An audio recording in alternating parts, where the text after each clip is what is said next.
السلام عليكم ورحمة الله وبركاته. الحمد لله الذي أوجد الأنام من العدم وجعل الضياء والظلم وخلق اللوح والقلم والصلاة على من صلى عليه آدم وأبو البشر وسلم عليه الحجر والشجر وبإشارته طلعت الشمس وانشق القمر. أشهد أن لا إله إلا الله المعبود وأشهد أن محمدا عبده ورسوله محبوب. أما بعد فأعوذ بالله من الشيطان الرجيم. بسم الله الرحمن الرحيم. وما خلقت الجن والإنس إلا ليعبدون. آمنت بالله صدق الله العظيم. আহলে সুন্নাত ওয়া জামাআতের প্রচলিত প্রথা অনুযায়ী কোরআনের নির্দেশ অনুসারে মুহাম্মদুর রাসূলুল্লাহ সাল্লাল্লাহু তাআলা আলাইহি ওয়াসাল্লামের উপরে ভক্তি ভরে অন্তর খুলে মুহাব্বতের সঙ্গে দুরূদ শরীফ পাঠ করুন। আল্লাহুম্মা সাইয়্যিদিনা মাওলানা মুহাম্মদ ওয়া আলা মাওলানা মুহাম্মদ সাল্লাল্লাহু তাআলা আলাইহি ওয়াসাল্লাম। আমার পূর্বে আমার অনেক পুরাতন পরিচিত হযরত মাওলানা মুফতি মাজহারুল ইসলাম মুস্তাফাই সাহেব মাশাআল্লাহ কোরআন ও হাদিস থেকে যথেষ্ট আলোচনা করেছেন। আল্লাহ তাবারক ওয়া তাআলা আপনাদের আমাদের উপস্থিতিকে এবং শ্রবণ করাকে কবুল করেন। রাত্রি অনেক হয়েছে, খুব লম্বা চড়া আলোচনা করব না, অল্প কিছুটা আলোচনা করব, মনোযোগ সহকারে শ্রবণ করবেন। আল্লাহ তাবারক ওয়া তাআলা দুনিয়াতে যা কিছু তৈরি করেছেন প্রত্যেক জিনিসের পিছনে রিজন অফ ক্রিয়েশন, তৈরি করার কারণ কিন্তু অবশ্যই আছে। বিনা কারণে দুনিয়াতে কিছু তৈরি করেন নাই, এবং সারা দুনিয়াতে আল্লাহ তাবারক ওয়া তাআলা যা কিছু তৈরি করেছেন সব কিছু মানব জাতির জন্য তৈরি করেছেন। আল্লাহ পাক বলেন, আল্লাযী খালাকা লাকুম মা ফিল আরদি জামিআ। আমি খোদা দুনিয়াতে যা বানিয়েছি সবকিছু মানব জাতির জন্য। দেখুন,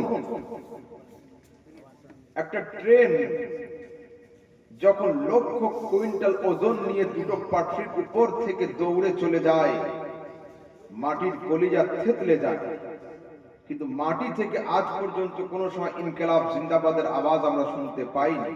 কেন? মাটি জানে যে আমি যাদের জন্য তৈরি হয়েছি তারাই আমাকে ব্যবহার করছে।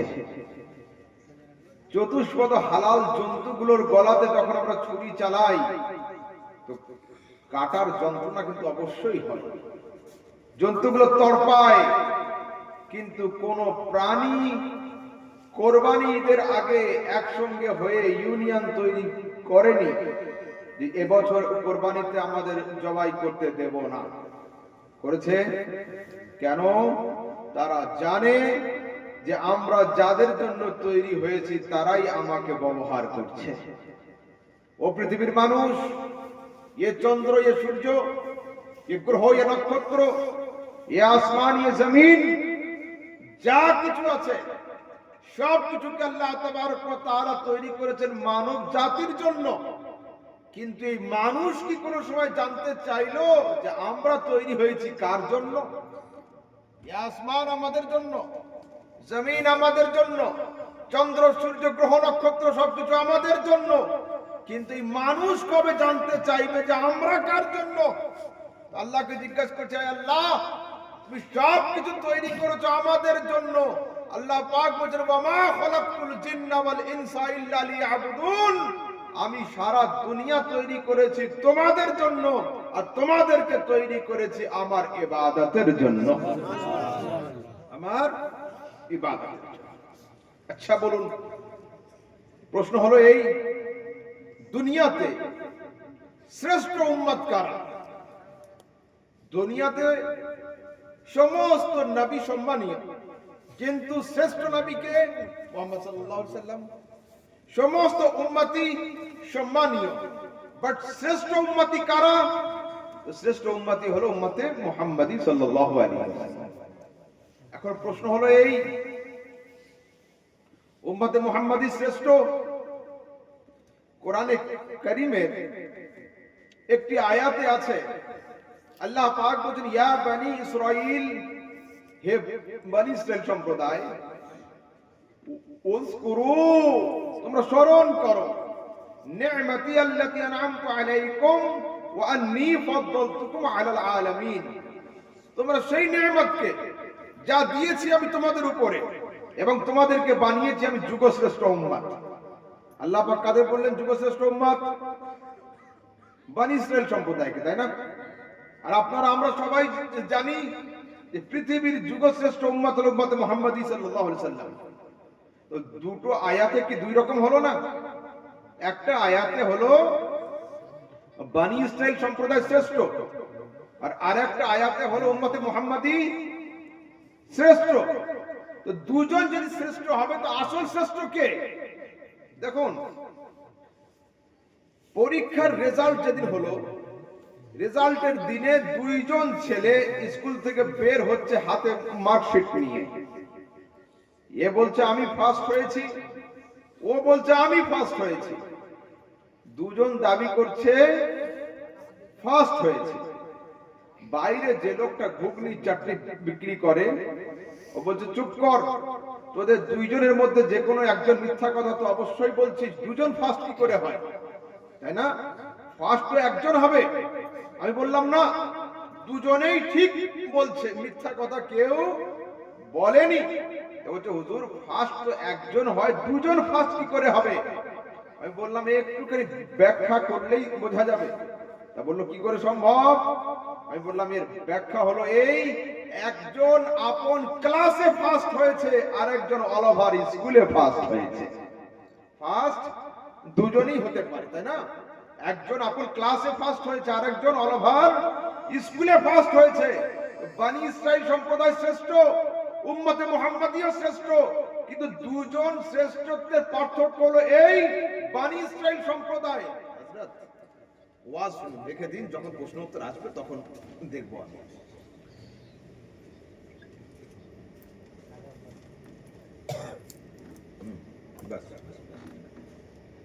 শ্রেষ্ঠ দুইজন, একজন আপন ক্লাসে শ্রেষ্ঠ ফার্স্ট হয়েছে দুইজন, একজন আপন ক্লাসে ফার্স্ট, আরেকজন অল ওভার স্কুলে ফার্স্ট।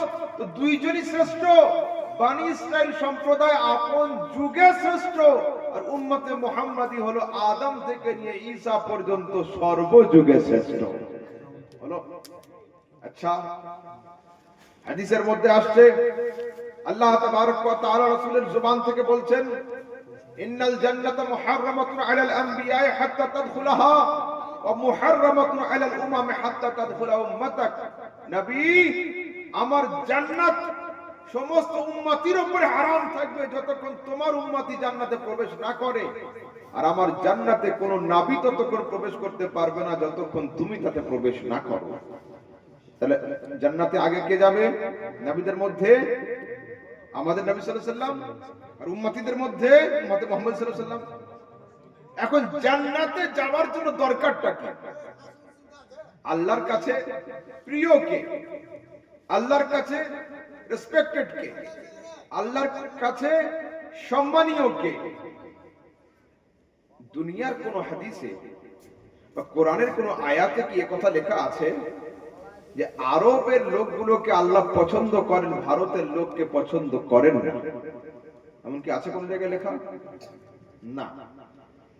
মক্কা মদিনার লোককে ভালোবাসেন, মুর্শিদাবাদ বীরভূমের লোককে আল্লাহ পছন্দ করেন না, এমনকি আছে কোন জায়গায় লেখা? না। কেবলমাত্র ধনীগুলোকে আল্লাহ পছন্দ করেন, গরিবদেরকে পছন্দ করেন না, এমনকি লেখা আছে কোন জায়গায়? তাও নয়। আল্লাহকে জিজ্ঞাসা করছি, আল্লাহ তোমার দরবারে প্রিয় কে? তোমার দরবারে মোস্ট রেসপেক্টেড কে? আল্লাহ পাক বলছেন, ইন্না আকরামাকুম ইনদাল্লাহি আতকাকুম।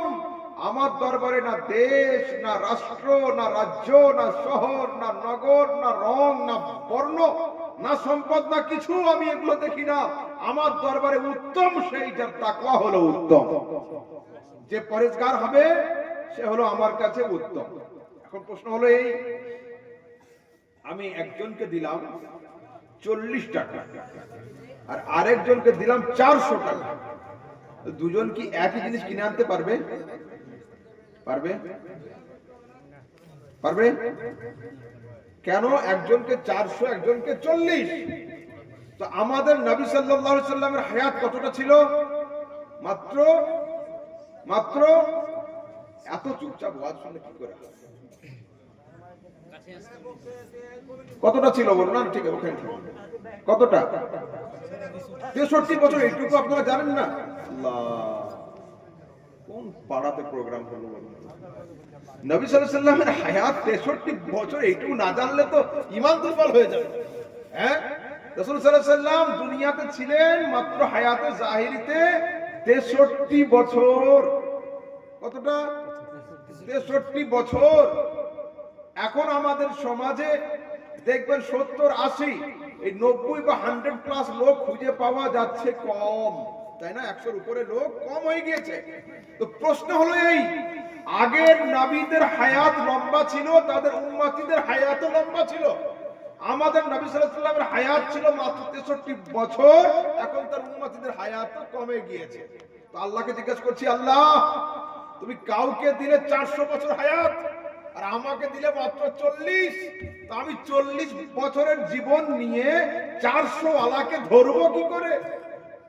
একজন বের হলো মোটরসাইকেল নিয়ে আর আরেকজন মোটরসাইকেলকে ধরার জন্য বের হলো টোটো নিয়ে। টোটো ওয়ালা কি মোটরসাইকেল ওয়ালাকে ধরতে পারবে না? আল্লাহকে জিজ্ঞেস করছি, আল্লাহ তুমি কাউকে দিলে 400 বছরের জীবন আর আমাদেরকে দিলে মাত্র 40, এই 40 বছরের আমলে 400 ওয়ালাকে ধরবো কি করে?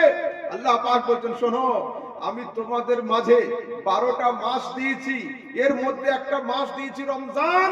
এই রমজানে একটা করে আমল করবে, 70 গুণ আমল আমলনামাতে লিখে দেওয়া হবে। হলো? আরেকটু ক্লিয়ার করি, আমি একজনকে দিলাম 700 আর একজনকে দিলাম 70, 70 ওয়ালা কি 700 কে ধরতে পারবে না? একজন বের হলো কেটিএম মোটরসাইকেল নিয়ে আর ওকে ধরার জন্য বের হলো বাজাজ প্লাটিনা নিয়ে, তো প্লাটিনা ওয়ালা কি কেটিএম কে ধরতে পারবে না? যে গাড়ির সিসি বেশি থাকে, যে গাড়ির হর্স পাওয়ার বেশি হয়, ও দ্রুত চলতে পারে। আমি বলছি, আয় আল্লাহ তুমি কাউকে দিলে 700 বছরের হায়াত আর আমাদেরকে দিলে মাত্র 70, তো আমি 70 বছরের জীবন নিয়ে 700 সিসি কে ধরবো কি করে? আল্লাহ পাক বলছেন, আমি তোমাদের 12টা মাস দিয়েছি, এর মধ্যে একটা দিয়েছি রমজান। রমজানের শেষ 10টা রাতের মধ্যে একটা বিজোড় রাতে রেখেছি লাইলাতুল কদর। লাইলাতুল কদরে খায়রুম মিন আলফি শাহর। এই এক রাত্রির আমলকে আমি আল্লাহ 1000 মাসের চাইতে উত্তম করে দিলাম। 1000 মাসের চাইতেও আমি উত্তম করে দিলাম। আচ্ছা বলুন তো, আমল লাগবে, ইবাদত লাগবে, শবে বরাত তো গেল, তাই না? তার আগে গিয়েছে শবে মেরাজ। শবে বরাতে আপনারা কি করেছেন বলুন তো? রোজা রেখেছেন সবাই না, কিছু যারা পারে, আর রাতে একটু আমল করেছেন, তাই তো? দাঁড়িয়ে নামাজ পড়েছেন মসজিদে কি? হ্যাঁ না? না। আর কি করেছেন? একটু কবর জিয়ারত, এছাড়া তো আর কিছু হয়নি। ঢোল এলে তো নাচানাচি তো করিনি আমরা। এই 3টা কাজ করলাম, অথচ সোশ্যাল মিডিয়াতে দেখা যাচ্ছে একজন মাওলানা সাহেব বলছেন যে শবে বরাতের একটা রোজা জাহান্নাম নিয়ে যাওয়ার জন্য যথেষ্ট। হায় আফসোস, এতদিন পর্যন্ত আমরা জানলাম যে রোজা জাহান্নাম থেকে বাঁচায়, এদের শরীয়তে লেখা আছে রোজা জাহান্নামে নিয়ে যায়।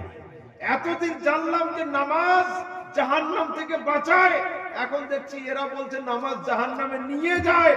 হায় আফসোস, মানে জাহান্নামের দারওয়ানের সঙ্গে এদের খুব সুসম্পর্ক আছে, ফোন টোন করে কতটা সিট খালি আছে কতটা নেই, যদি দেখে যে লোক ভরছে না তো আমাকে ডেকে নিও, আমি চলে যাব। এই অবস্থায় হ্যাঁ শোনেন সরাসরি সমাজের অবস্থা কি জানেন?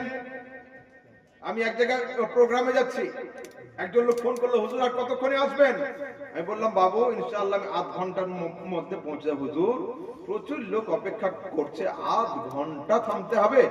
আমি বললাম, হ্যাঁ রে বাবু 30 মিনিটে তো আসবো। তাহলে হ্যাঁ হুজুর, তো 30 মিনিটে আসলে অসুবিধা হবে না ইনশাআল্লাহ, আধ ঘন্টায় আসলে আমাদের খুব সমস্যা হলো। বলুন এই অবস্থা এদের। একজন দোকানে গিয়েছে, গিয়ে বলছে আমি 500 গ্রাম চিনি নেব। দোকানদার ব্যস্ত ছিল, দেবো চাই না, তোমার হাফ কিলো চিনি দিলাম। না আব্বু তো আমাকে 500 দাম দিয়েছে, আমি হাফ কিলো চিনি নিতে পারবো না, আব্বু খুব রাগী মানুষ, মারবে আমাকে। তারপর যা তোর আব্বাকে জেনে আয়। মারের তখন এত ভয়, তো বাড়ি গিয়েছে ভালো সাজার জন্য, যে আব্বু তুমি দাম দিয়েছো 500 গ্রামের, আর কাকা বলছে আমি হাফ কিলোর কমে বেচি না। ওরা আব্বু কান ধরে সেই এক থাপ্পড়, আরে এইটে পড়িস, হাফ কিলো আর 500 বুঝিস না?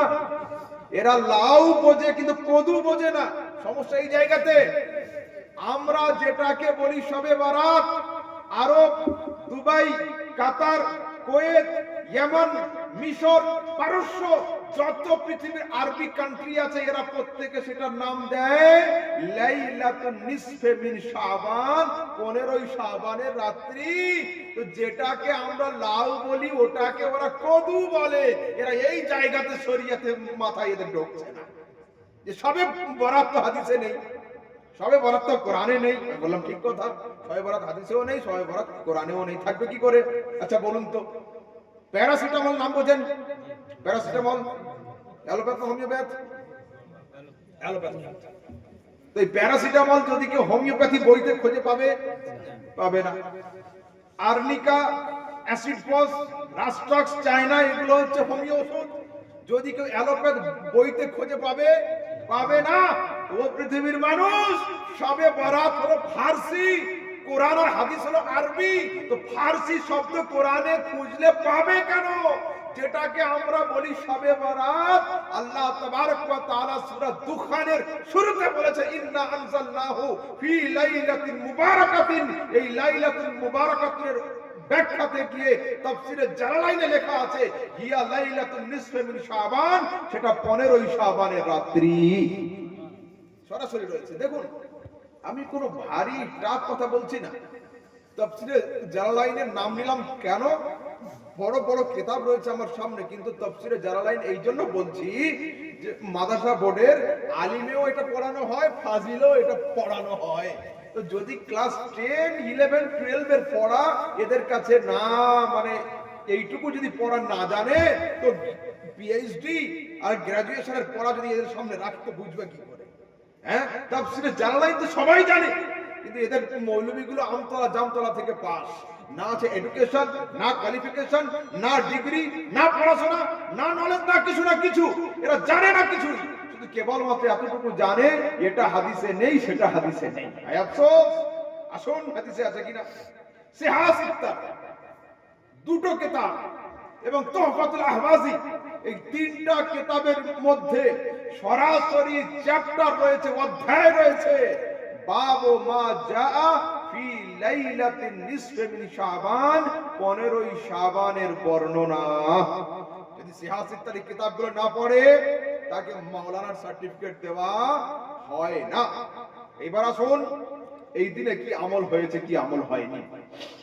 রাসূল আকরাম সাল্লাল্লাহু আলাইহি ওয়াসাল্লাম সিহাহ সিত্তার তিরমিজির হাদিসে বলছেন ইদা কানাত লাইলাতুন নিসফে মিন শাবান ফাকুমু লাইলাহা ওয়া সুমু নাহারাহা, তোমাদের সামনে যখন 15ই শাবান অর্থাৎ শবে বরাত উপস্থিত হবে, তোমরা দিনের বেলা রোজা রাখবে, রাতে দাঁড়িয়ে দাঁড়িয়ে আমলে মগ্ন হয়ে থাকবে।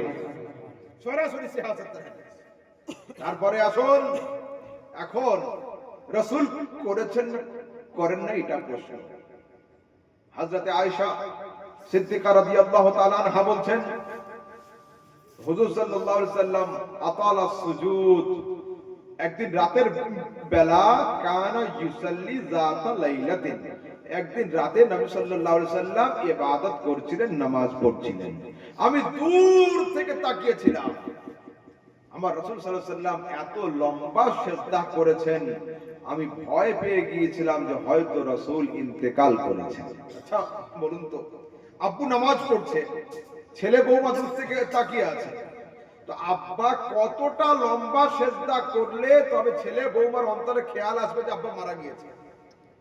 2-10 সেকেন্ড 1 মিনিটে কিন্তু খেয়াল আসবে না আমাদের? সেজদা এতটা অস্বাভাবিক লম্বা হবে তবে মানুষের অন্তরে আসবে লোকটা মারা গিয়েছে। তো হযরত আয়েশা নিজের জায়গা থেকে উঠে এসে রাসূল সাল্লাল্লাহু আলাইহি সাল্লামের বৃদ্ধ আঙ্গুলে আঙ্গুল দিয়ে নড়িয়েছেন যে হুজুরের কি হাল দেখি। তো রাসূল সাল্লাল্লাহু আলাইহি সাল্লাম নিজের আঙ্গুলটা নড়িয়ে দিয়েছেন, হযরত আয়েশা গিয়ে বসে গিয়েছেন।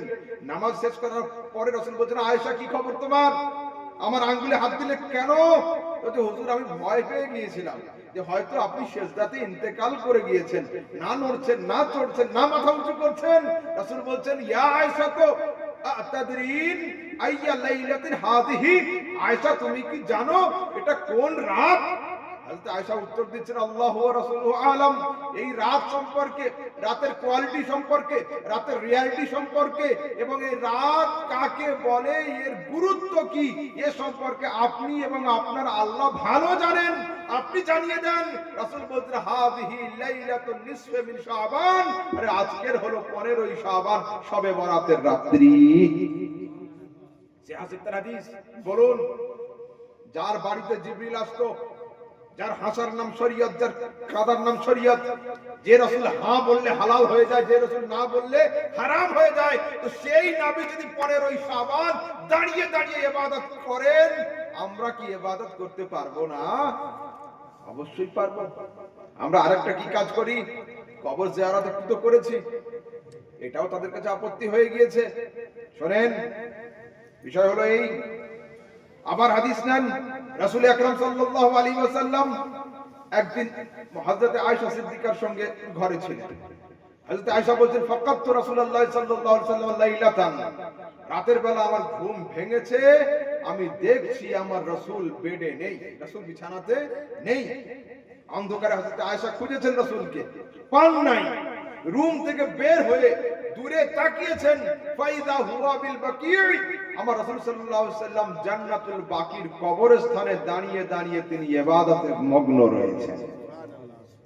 হযরত আয়েশা দূর থেকে তাকিয়েছেন, দেখছেন রাসূল সাল্লাল্লাহু আলাইহি ওয়াসাল্লামের দেহের উপরে আসমান থেকে পানি পড়ছে। উনি তাড়াতাড়ি করে একটা কাপড় নিয়ে মাথায় দিয়ে রাসূলের কাছে দৌড়ে চলে গিয়েছেন। গিয়ে রাসূলের জুব্বাকে হাত দিয়ে দেখছেন। রাসূল বলেন, আয়েশা কি খবর? বলছে, ইয়া রাসূলুল্লাহ, আমি দূর থেকে তাকালাম, আপনার উপরে বৃষ্টি বর্ষণ হচ্ছিল, তো জুব্বা ভিজলো না কেন? রাসূল বলেন, আয়েশা তোমার মাথায় কি? বলছে, হুজুর আমি ওড়না খুঁজে পাইনি, আপনার লুঙ্গিটা ছিল ওইটা মাথায় দিয়ে চলে এসেছি। বলছে, হ্যাঁ আয়েশা, আমার লুঙ্গির বরকতে আল্লাহ তোমার চোখ থেকে হিজাব সরিয়ে দিয়েছিল, তুমি দূর থেকে দেখছিলে ওটা বর্ষণ হচ্ছিল, ওটা আসমানের বৃষ্টি নয়, খোদার রহমতের বর্ষণ হচ্ছিল। নারে তাকবীর, নারে তাকবীর, নারে রিসালাত, নারে রিসালাত, মাসলাকি আলা হযরত। তো বুঝলেন, এখন সমাজে এই জিনিসগুলো খেয়াল করতে হবে। আর একটু বোঝাই, আমাদের সমাজে এখন বেশ কিছু যুবক, ইয়ং জেনারেশন, এডুকেটেড ভাই তৈরি হয়ে গিয়েছে। তাদের দাবি হলো এই যে যা করছে করুক, শুধরানোর দরকার নেই, বলার দরকার নেই, যাই তাই করে আমরা বাঁচলেই হবে। এর দাবি কি ঠিক? আমি দেখাচ্ছি দাবিটা কেমন। একটা তিনতলা জাহাজ পানিতে ভাসছে, দূর দেশ পাড়ি দিয়েছে, 3 দিন 3 রাত সমুদ্রে থাকবে জাহাজটা।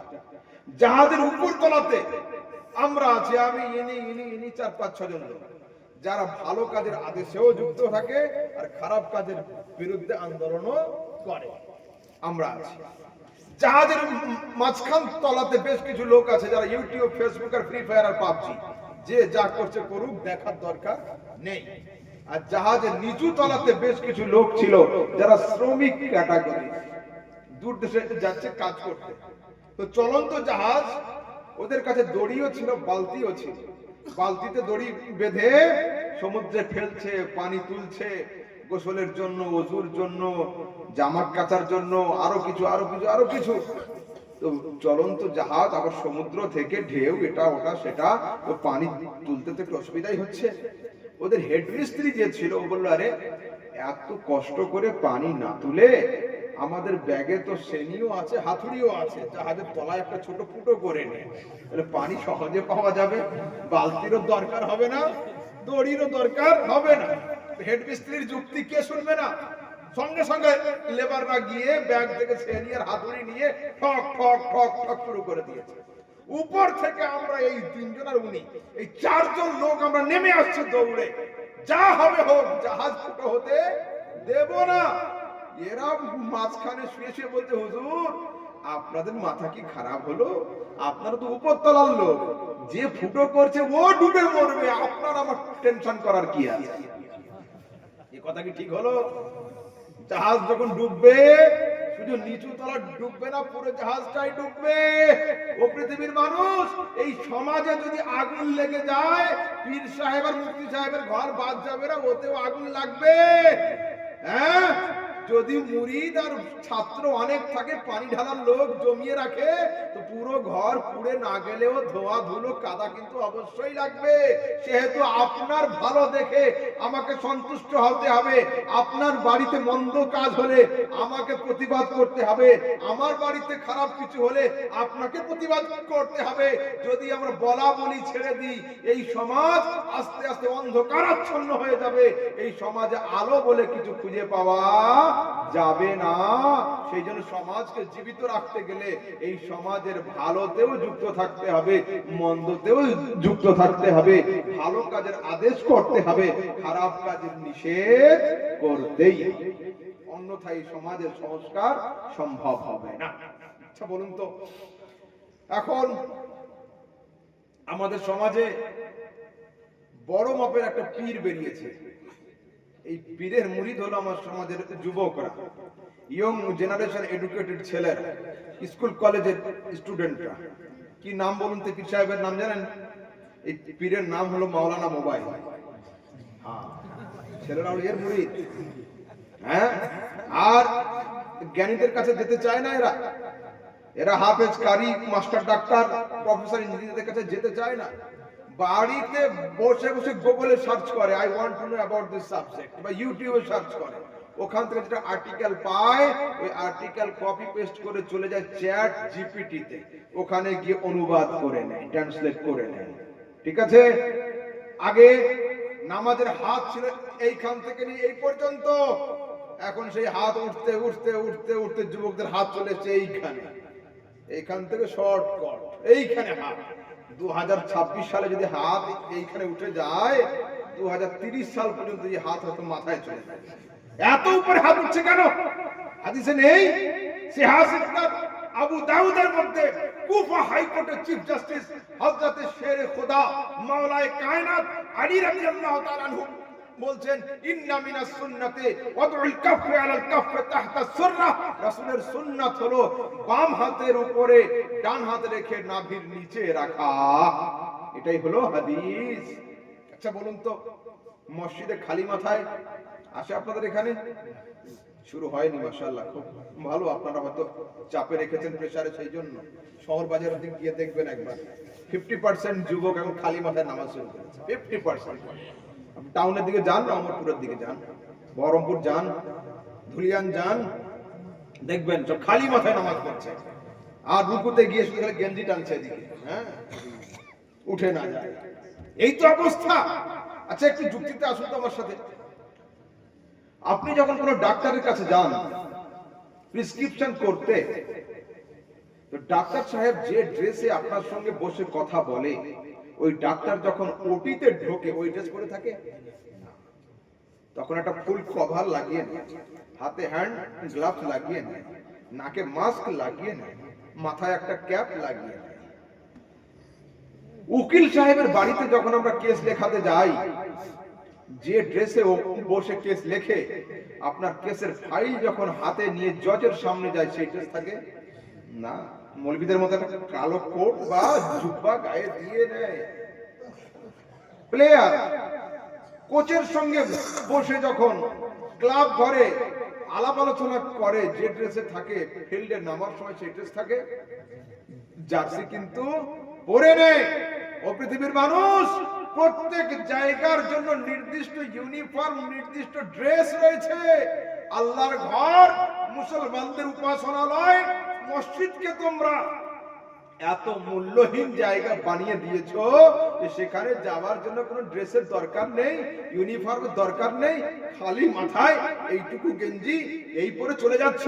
আল্লাহ তাবারক ওয়া তাআলা কোরআনে কারীমে বলছেন, খুযু যিনাতাকুম ইনদা কুল্লি মসজিদ, মসজিদে যখন প্রবেশ করবে ফুল ইউনিফর্মে প্রবেশ করো। মুসলমানদের ফুল ইউনিফর্ম হলো মাথা ঢাকতে হবে, টুপি দিয়ে হোক, পাগড়ি দিয়ে হোক বা চাদর দিয়ে হোক, খালি মাথায় নয়। দেখুন, ভারতে মনমোহন সিং কে ছিলেন ভারতবর্ষের প্রধানমন্ত্রী, আব্দুল কালাম সাহেব রাষ্ট্রপতি। কার চেয়ার বেশি দামি? রাষ্ট্রপতি, তারপরে হলো প্রধানমন্ত্রী। আব্দুল কালাম সাহেব ছিলেন মুসলিম, মনমোহন সাহেব ছিলেন শিখ, তাই তো? মনমোহন সাহেবের কোন সময়ের খালি মাথার ছবি খুঁজে পাওয়া যায় না, আর আমাদের আব্দুল কালাম সাহেবের টুপি পরা ছবি খুঁজে পাওয়া যায় না। এটাই তো পার্থক্য। আব্দুল কালাম সাহেব আমার সম্মানীয়, আমার নয়, পুরো ভারতবর্ষের জন্য রেসপেক্টেড পার্সোনালিটি ছিলেন তিনি। আমি প্রাউড করি, তাকে নিয়ে গর্ববোধ করি যে তিনি এত বড় সায়েন্টিস্ট ছিলেন, বিজ্ঞানী ছিলেন, সব ছিলেন, মাথার উপরে আমার সম্মান। কিন্তু পার্থক্য তো এটাই। শোনেন, আজ পুরো ভারতে শিখ সম্প্রদায় কত পার্সেন্ট?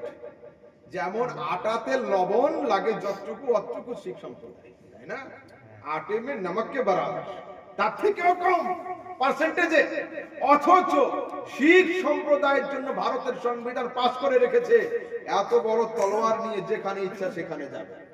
ওদের লরি যারা ড্রাইভার, ওদের কাছেও তলোয়ার থাকে, দেখবেন। হ্যাঁ, আর মুসলিমদের ব্যাগে যদি আপেল কাটা ছুরি পাওয়া যায়, ওকে সন্ত্রাসবাদী, আতঙ্কবাদী বলে দেওয়া হয়। কেন এটা হলো? আরে এর কারণ হলো এই, তলোয়ার রাখা ছিল নবীর সুন্নাত, তলোয়ার হাতে রাখা ছিল আবু বকরের সুন্নাত, উমরের সুন্নাত, উসমানের সুন্নাত, আলীর সুন্নাত।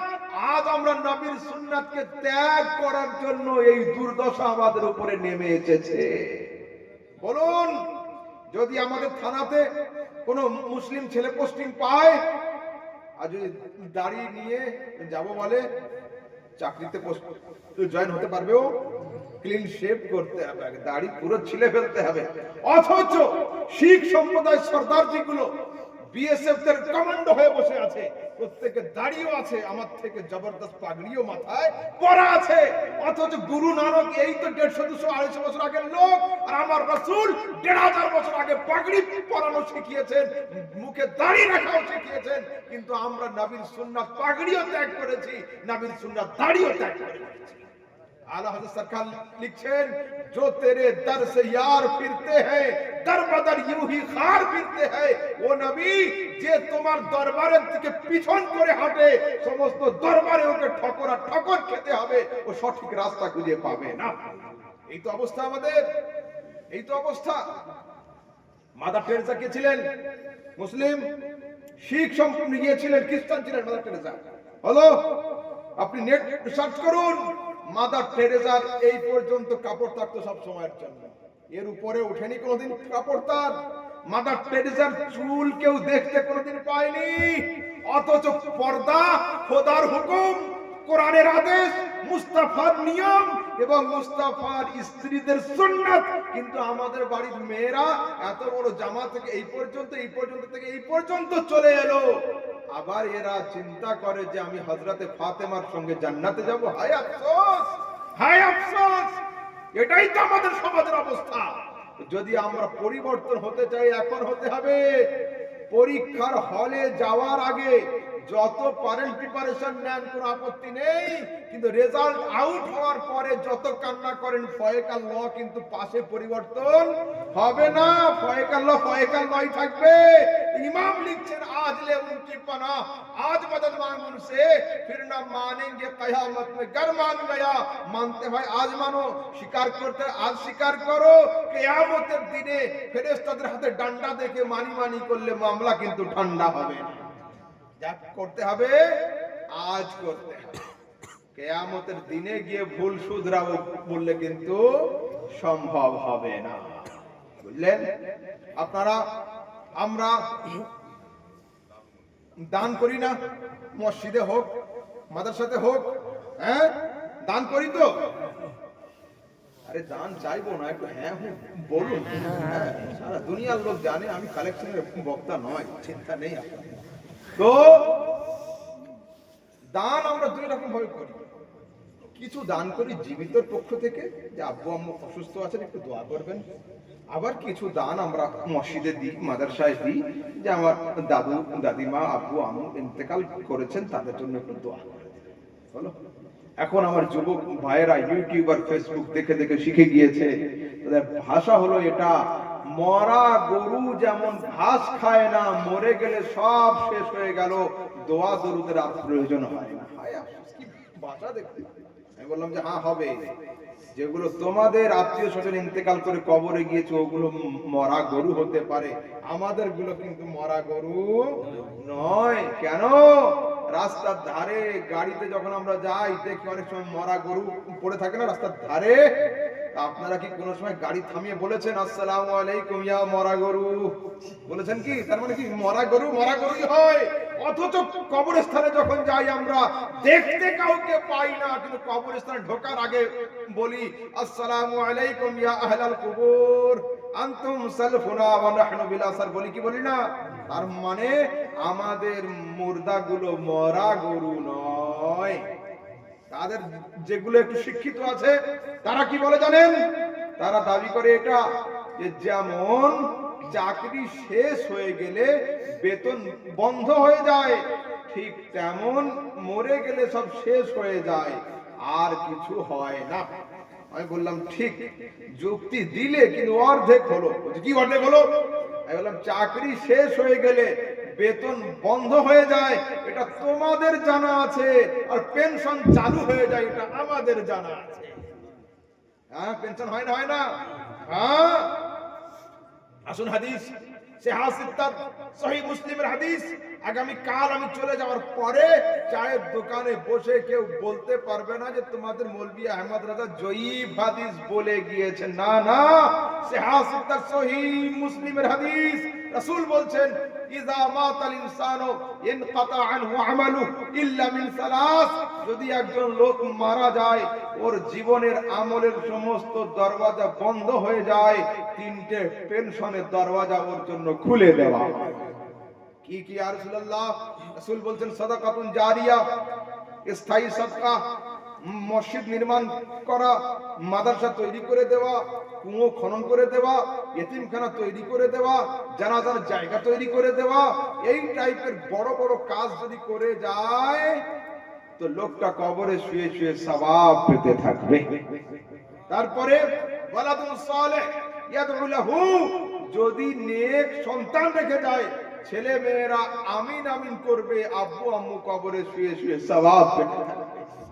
তারপর রাসূল কি বলছেন ইলমুন ইয়ানতাফিউ বিহি যদি জ্ঞান বিজ্ঞান রেখে যায় এইখানে আমরা বই পড়ে আলেম হব আর লেখক কবরে শুয়ে শুয়ে সওয়াব পেতে থাকবে তিনটা হলো আচ্ছা শুনুন আজকে আমি আপনাদের সামনে আগামী কাল আমি যেখানে থাকবো যদি এই হযরত দুজন লোক ভাবলো আহমদ ভাইকে দেখে আসি একটু যাই দেখা করে তোরা আসার সময় একটা পেন কিনে আনলো গিফট কেউ বললো তোমরা জানিছো না আমি একটু খাবার নেব ঠিক আছে এটা ওদের ইচ্ছা কিন্তু যেদিন আমার মরণ খবর আসবে আপনাদের এই অঞ্চলে বড়ারই অঞ্চলে সেদিন কি কেউ আমার জন্য গিফট কিনবে না লেনদেন শেষ রাসূলকে জিজ্ঞাসা করছি ইয়া রাসূলুল্লাহ লোকটা যতদিন জীবিত ছিল আমরা তো গিফট দিলাম, মরার পরে কি করব?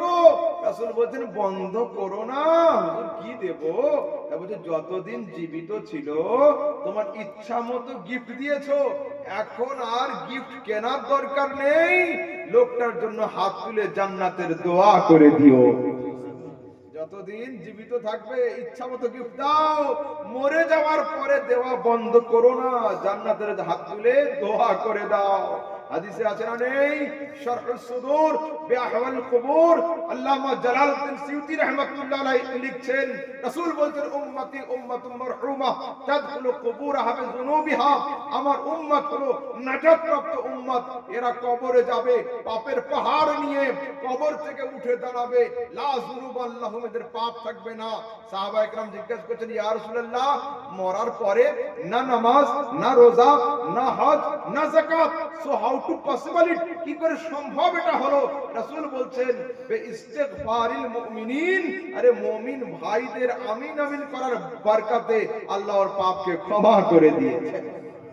আচ্ছা বলুন তো, যদি ইমাম সাহেবের দোয়াতে মুক্তাদি জান্নাতে চলে যায়, মুক্তাদির 2 বিঘা জমি কি ইমামের নামে রেজিস্ট্রি হয়ে যাবে অটোমেটিক?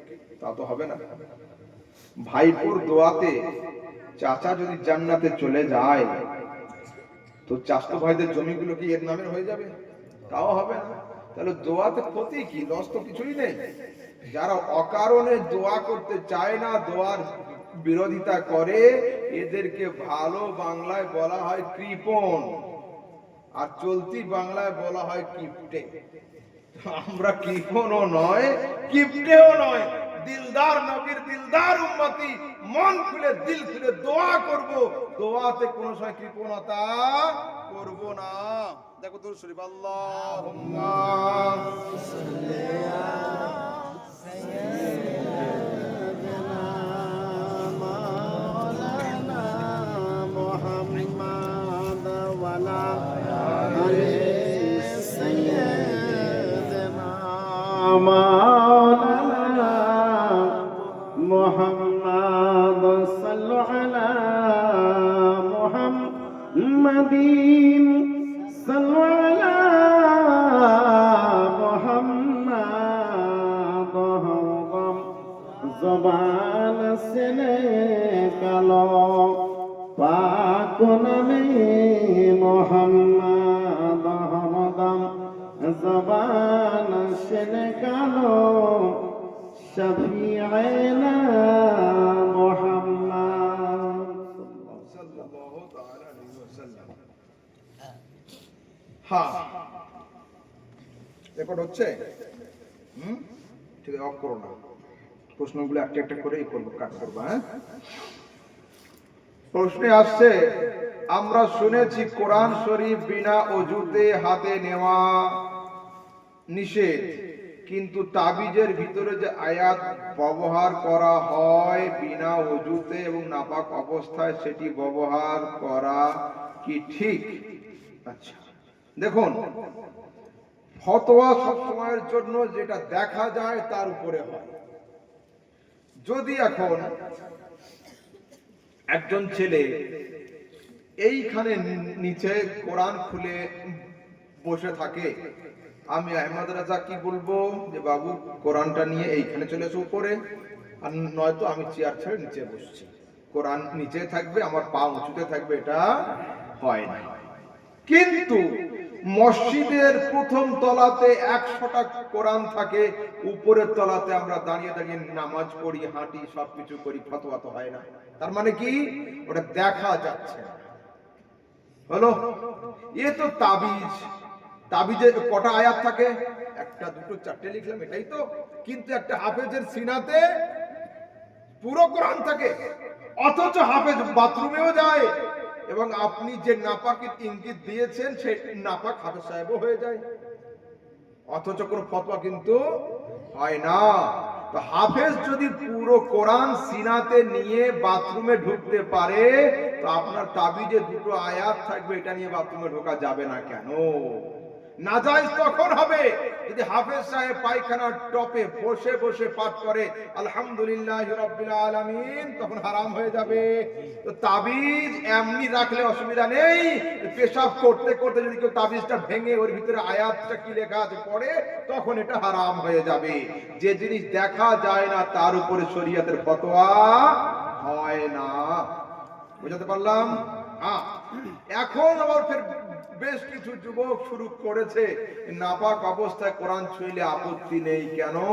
এটা সে কোরআন নয়, আসল যেটা কোরআন সেটা লহে মাহফুজে রয়েছে, কাগজের কোরআন ছোঁয়া যেতে পারে। এই আকীদা সম্পূর্ণ ভুল। আল্লাহ তাবারক ওয়া তাআলা কোরআনে কারীমে বলেছেন লা ইয়ামাসসাহু ইল্লাল মুতাহহারুন, একমাত্র পবিত্র ছাড়া নাপাক অবস্থায় কেউ কোরআন ছুঁইবে না। হলো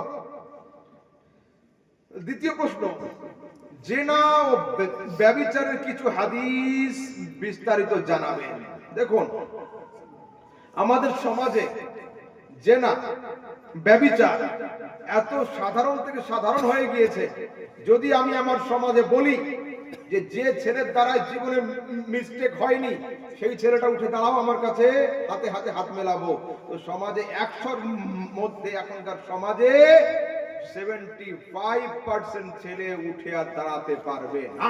আই নো দিস, জানি এটা। আমি যেমন শহরেও থাকি, আমার একটা বাড়ি গ্রাম অঞ্চলেও আছে। আগে গ্রামকে আমি খুব ভালো ভাবতাম, কিন্তু এখন ভিতরে ঢুকে দেখছি শহরের থেকেও নিচুতে চলে গিয়েছে গ্রাম, নিচুতে চলে গিয়েছে। এই যুবক শোনো, খবরদার নয়। আসাফা নাইলা একজন যুবক একজন যুবতী হজ করতে গিয়ে কাবা ঘরের ভিতরে ব্যভিচার করেছিল। আল্লাহ তাবারক ওয়া তাআলা এই দুইজনকে পাথরে পরিণত করে দিয়েছিলেন। একটা পাথরকে সাফা পাহাড়ে রাখা হয়েছিল আর একটা পাথরকে মারওয়ার উপরে রাখা হয়েছিল। এই আযাব আমাদের উপরে আসতো। আল্লাহ পাক বলছেন ওয়ামা কানাল্লাহু ইউআযিবুকুম ওয়া আনতা ফীহিম ইউআযিবুহুম ওয়া আনতা ফীহিম। নবী, আমি তাদের উপরে তো আযাব নাজিল করতাম যদি তুমি তাদের মধ্যে শুয়ে না থাকতে।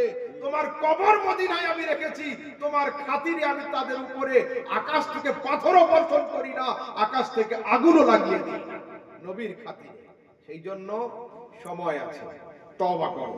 আর এই সাবজেক্টের উপরে ডিটেইলস আমি আজকের আলোচনা এই জন্য করতে চাইছি না বাবু, আমার আলহামদুলিল্লাহ সবসময় যেন ব্যালেন্স বরাবর থাকে। সব বক্তাদের মতো আমি নই। কেন? জলসা একটা আম সভা, এখানে বাপও থাকবে, ছেলেও থাকবে, মাও থাকবে, মেয়েও থাকবে, সেই সবকিছু খুলে বলবো না এখানে। চলো তারপরে আরেকটা প্রশ্ন, আমরা যে ৪৪ করি সেটা কি সহিহ হাদিস দ্বারা প্রমাণিত? এই শব্দটাই তো প্যাচ লাগানোর কথা বাবু। সহিহ হাদিস কাকে বলে? কাকে বলে? যদি আমি একজন যুবককে ধরি, এই যে এত বড় জলসা, এই জলসাতে এই ১০০০ লোকের মধ্যে নারী পুরুষ উভয়কে বলছি, একজন যুবক আমার সামনে দাঁড়িয়ে হাদিসের প্রকার সম্পর্কে বলতে পারবে না যে হাদিস কয় প্রকার, কি কি, সহিহ কাকে বলে। এরা শিখে রেখেছে সহিহ আর জয়ীফ। জি না, হাদিস শুধু সহিহ আর জয়ীফ নয়, হাসান, হাসান লে জাতিহি, হাসান লে গায়রিহি, তারপরে হাদিসে মুআনআন, হাদিসে মুআল্লাক, হাদিসে মুআনআন, অনেক রকমের হাদিস আছে। সেই জন্য খবরদার এই সহিহ জয়ীফের কাজে তোমরা যাবে না। আমরা তোমাদেরকে এতটুকু কথা জানিয়ে দিচ্ছি, সহিহ মানে হলো সবল, জয়ীফ মানে হলো দুর্বল, বাংলায় বলছি তো ভালো করে বুঝবেন। আব্বার বয়স যখন 34-35 থাকে, তার মানে আব্বা তন্দুরুস্ত, এর নাম হলো সহিহ। 10 কিলো চিনির বস্তা কাঁধে করে নিয়ে চলে এলো, নে বেটা, হ্যাঁ 20 কিলো আলু নিয়ে চলে এলো, নাও বাবা খাও। কিন্তু আব্বা যখন 60-65 হয়ে যাবে, পারবে আর মাল আনতে অতটা? তার মানে আব্বা হয়ে গেল জয়ীফ, দুর্বল। তো আব্বার শক্তিতে কম বেশি হয়েছে, কিন্তু আব্বা হওয়াতে কম বেশি হয়নি। ভালো করে বুঝবেন। 30 বছর আগেও যতটা আব্বা ছিলেন 90 বছর বয়সেও আব্বা ততটাই থাকবেন, জাস্ট আব্বার পাওয়ারে কম বেশি হবে। আব্বা আগে 50 কিলো বস্তা নিজে আনতেন, এখন আর 50 কিলো পারেন না, 5 কিলো হাতে করে নিয়ে আসেন। কিন্তু বাপ হওয়াতে কমই আসবে না, হবে না। তো ঠিক তেমন জুবান একটাই, নবীর জুবান ছিল একটাই। যখন কোন ভালো পরেজগার মুত্তাকি লোক শুনেছে, ওই কথার নাম হয়ে গিয়েছে সহিহ হাদিস। আর ওই কথাটা যখন কোন দুর্বল লোক শুনেছে, তার নাম হলো জয়ীফ হাদিস। হাদিস হাদিসই হয়, সহিহ হলে শক্তিশালী হয়, জয়ীফ হলে দুর্বল হয়। কিন্তু হাদিস হাদিসই থাকে, হাদিসে কোনো পরিবর্তন হয় না। আচ্ছা বলুন, বুখারীর নাম কি? সহিহ আল বুখারী হলো। এখন যদি কোন ছেলে দাবি করে, হুজুর, এ দাবির লোক আছে সমাজে, হুজুর আমি শুধু বুখারী শরীফ মানি, অন্য কোন হাদিস মানি না, এ দাবির লোক কিন্তু তৈরি হয়ে গেছে সমাজে। আচ্ছা, যদি এই দাবি কেউ করে, কি করবেন আপনি? পকেট থেকে পেন নেবেন আর একটা খাতা হাতে দিয়ে বলবেন, সই করে দাও, বুখারীতে যা আছে মানি, বাইরে কিছু মানি না। যদি সই করে দেয়, কি বলবেন? কবরে কটা প্রশ্ন হয়? আমাদের কলকাতায় 3টে হয়, তোমাদের এখানে কটা হয়? আরে ভাই, কবরে তো কেউ ঢুকে ফিরে আসেনি, বল হাদিসে যে কটা আছে হুজুর সেই কটাই হয়। ওখানে প্র্যাকটিক্যাল দেখার কিছু নেই, যে গয়া ও আয়া নেই। তো সারা দুনিয়াতে 3টা প্রশ্ন হয়, তোর আল্লাহকে, তোর দিন কি, আর এরার সম্পর্কে কি আকীদা ছিল বা ধারণা ছিল, এটাই হলো। অথচ পুরো বুখারী শরীফের মধ্যে আল্লাহকে, মান রব্বুকা, এই প্রশ্ন বুখারীতে নেই। মা দীনুকা, তোর দিন কি, ধর্ম কি, এই প্রশ্ন বুখারীতে নেই। বুখারীতে একটাই প্রশ্ন আছে, মা কুনতা তাকুলু বিহাক্কি হাযার রাজুল, এই নূরানি চেহারাওয়ালা নবী সম্পর্কে দুনিয়াতে তোমার কি ধারণা ছিল বলো। বুখারীর মধ্যে 3টা প্রশ্ন নেই, একটাই আছে। যদি কেউ দাবি করে আমি শুধু সহিহ বুখারী মানি, অন্য কোনো কিতাব মানি না, তো কবরে 3টা প্রশ্ন আর মানতে পারবে না, একটাই মানতে হবে। কেন? ওখানে একটাই রয়েছে। আচ্ছা, যুক্তি তর্কে খাতিরে বলছি, পেশাব করার তরিকা কি? আরে বলো না, দাঁড়িয়ে না বসে। মুসলমানদের পেশাব করার তরিকা শিওর তো? 100%? পুরো বুখারীতে বসে পেশাব করার একটাও হাদিস নেই, দাঁড়িয়ে পেশাব করার 2টো হাদিস আছে। তাহলে কি কালকে হুজুর দিয়ে শুরু করাবো? যখন বুখারীতে আছে তো শুরু হয়ে যাক। আপনি ইমাম মানুষ আগে করেন, তারপর আমরা পিছনে পিছনে আসি। হ্যাঁ, শোনেন, মৌলবি যদি পাহাড়ের মতো লম্বা চওড়া হয়, যুক্তির কাছে 2 মিনিট টিকে থাকতে পারবে না। শুধু বুখারী মানি, সহিহ মানি, বাইরে কিছু মানি না, এই গল্প বলে সমাজ চালানো যাবে না। ঠিক আছে? তো 4 হোক আর 40 হোক, এর মূল উদ্দেশ্য হলো ইসালে সওয়াব। ভালো করে বুঝুন, এর মূল উদ্দেশ্য হলো ইসালে সওয়াব। যে লোকটা মারা গিয়েছে, তার আত্মা শান্তির জন্য, তার রূহের মাগফিরাতের জন্য একটু হাত তুলে দোয়া, তাই না হযরত? এটাই হলো মূল উদ্দেশ্য। এবার 4 দিনে হয় কেন, 40 দিনে হয় কেন? সাধারণত আমাদের দেশের যে অবস্থা, আমাদের এখানকার যে অ্যাটমসফিয়ার, আমাদের এখানকার যে ওয়েদার, 4 দিনের মাথাতে একটা বডি ফুলে ফেটে যায় এইখানকার আবহাওয়াতে। সেই জন্য এই 4 দিন পরে কবরের হাল চেঞ্জ হয়। নরমাল শরীর নষ্ট হতে আরম্ভ করে 4 দিন পরে। তাই আমরা 4 দিনের দিনে একটা দোয়া খায়ের করি যে আল্লাহ জীবিত ছিল, জীবিত থেকে মৃত হয়েছে, এই 4 দিন পরে তার অবস্থা চেঞ্জ হবে, খোদা গো তাকে তোমার দরবারে কবুল করে নিও। ভুল তো সবারই থাকে। আবার 40 হয় কেন? দুনিয়াতে যত বড় বড় কাজ হয়েছে সব 40 দিনে। ঠিক আছে? আদম আলাইহিস সালামের দুনিয়াতে 40, নূহ আলাইহিস সালামের নৌকো যদি পাহাড়ে লাগানো হয়েছিল 40 দিনে, হযরত ইউসুফ আলাইহিস সালামের সঙ্গে ইয়াকুবের দেখা হয়েছিল 40 বছর পরে। ঠিক আছে? সব জায়গায় 40। তারপরে রাসূল সাল্লাল্লাহু আলাইহি ওয়াসাল্লাম ইসলামের পতাকা কাবার ছাদে তুলেছিলেন যখন 40 জন মুসলিম হয়েছিলেন। এই 40 নম্বরে ছিলেন হযরতে উমর রাদিয়াল্লাহু তাআলা আনহু। ইসলাম শরিয়াতে 40 সংখ্যার একটা বড় গুরুত্ব আছে। সেই জন্য আমরা 40-এর দিনে একটা ফাতিহা মিলাদ করে থাকি। যদি কেউ 39-এ করে তাও সমস্যা নেই, যদি 41-এ করে তাও সমস্যা নেই, আর যদি কেউ তার আব্বু আম্মুর নামে না করতে চায় তাও সমস্যা নেই। হ্যাঁ, এটা পার্সোনাল ম্যাটার। ওকে, কিন্তু এটাকে নাজায়েজ হারাম বলে ফতোয়া দেওয়া চলবে না।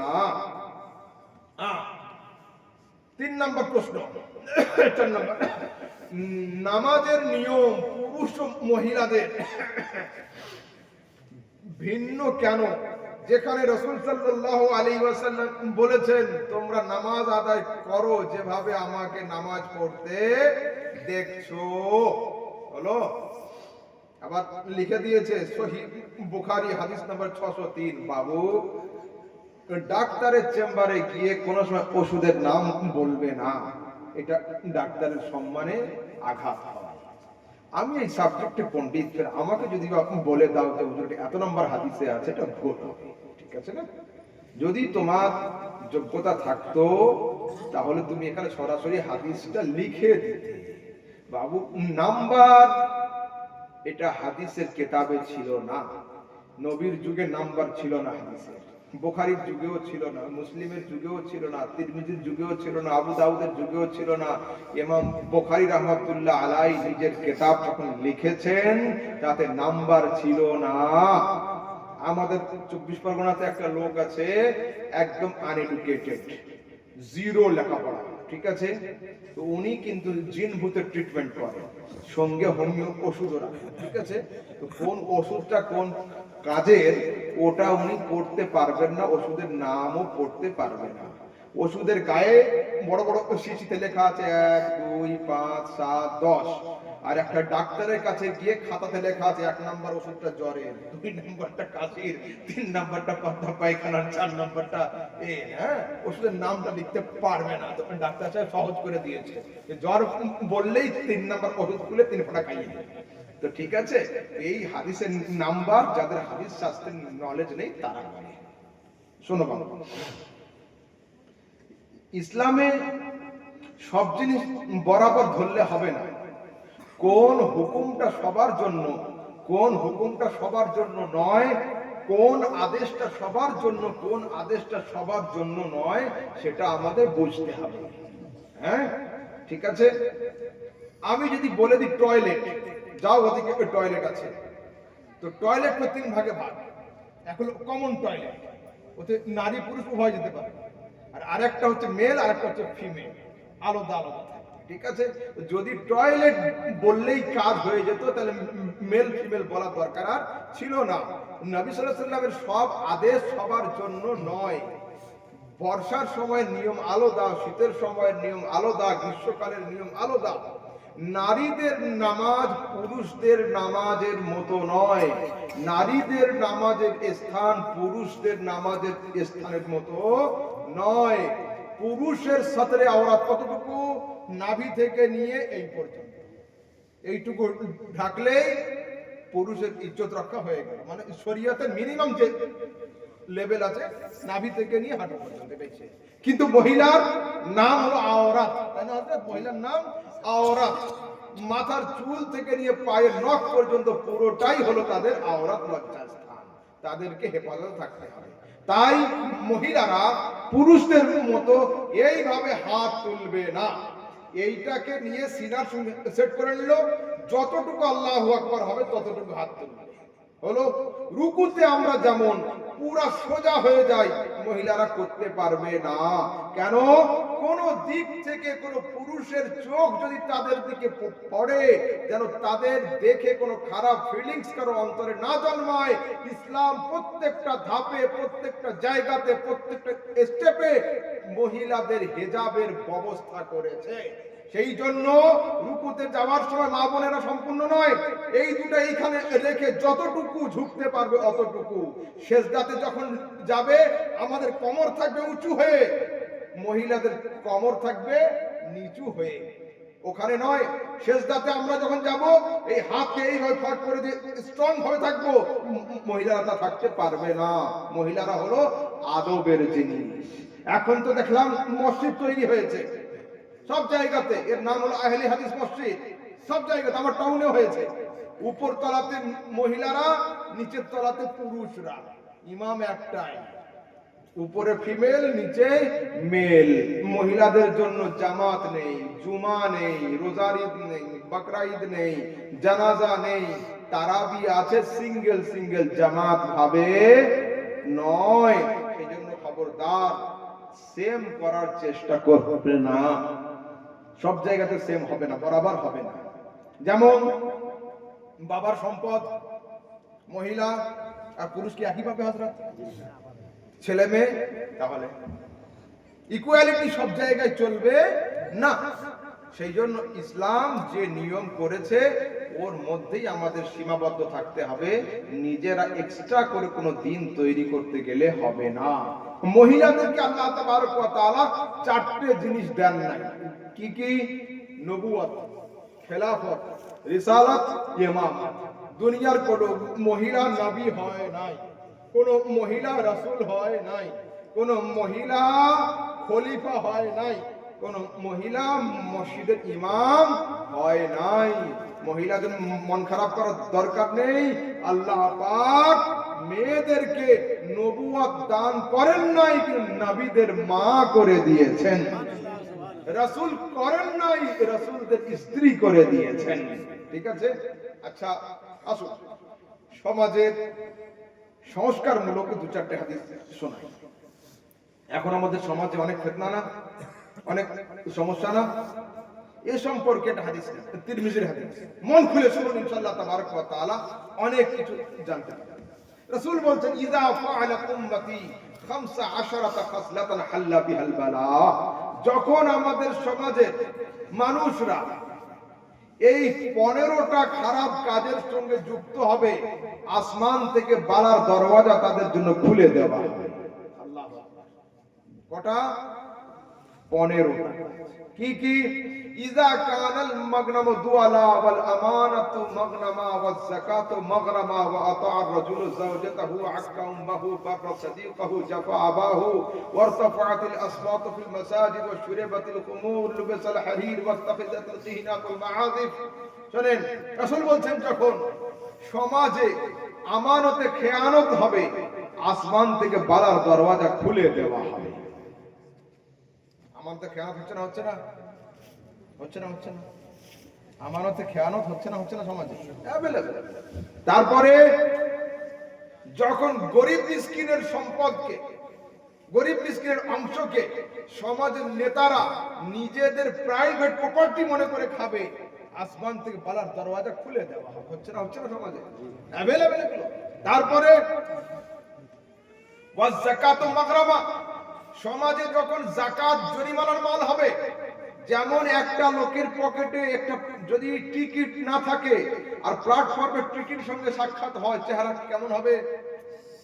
টিটি যদি বলে আসসালামু আলাইকুম, আর যদি পকেটে টিকিট না থাকে কি বলবে?